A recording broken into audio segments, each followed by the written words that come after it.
Yeah హ్యాపీగా. అందరికీ నమస్కారం, అందరికీ సంక్రాంతి శుభాకాంక్షలు. మమ్మల్ని ఎంతగానో ఆదరించిన తెలుగు ప్రేక్షకులందరికీ, రెండు రాష్ట్రాల తెలుగు ప్రేక్షకులందరికీ thank you very much. And అలాగే చాలా చాలా హ్యాపీగా ఉన్న నా అభిమానులందరికీ థ్యాంక్ యూ వెరీ మచ్. నరేష్కి ఎలా చెప్పారో నాకు కూడా అలాగే ఫోన్లు చేసి మెసేజ్లు మంచి అండ్ గోడపై నుంచి కూడా చిట్టీలు రాసి ఇంట్లో పారేశారు. ఇలాగే ఉండాలని అండ్ ఇట్లాగే ఇటువంటి సినిమాలే కావాలని.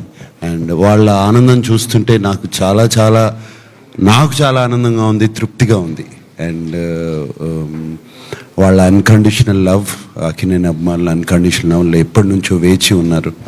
And thank you to all of you.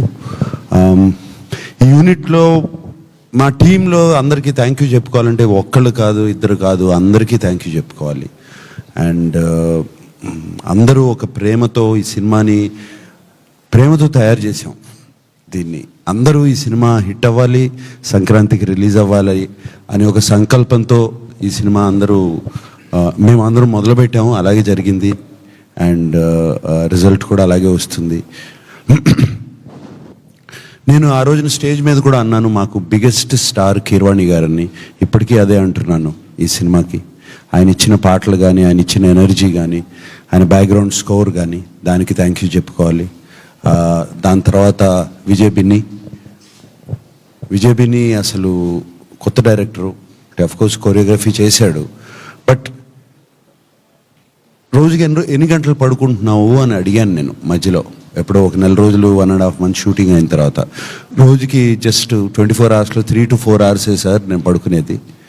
ఫ్యామిలీని అందరినీ, వైఫ్ని, వాళ్ళ బాబుని వైజాగ్ పంపించాడు. కరెక్టే, వైజాగే కదా, వైజాగ్ పంపించాడు. ఇక్కడ ఉంటే డిస్టర్బెన్స్ ఉంటుంది, వాళ్ళతో మాట్లాడాలి ఇంట్లో ఉంటే అని వాళ్ళని వైజాగ్ పంపించేసి అంత ఇదిగా ఈ 3 months పనిచేశాడు విజయ్ బిన్ని.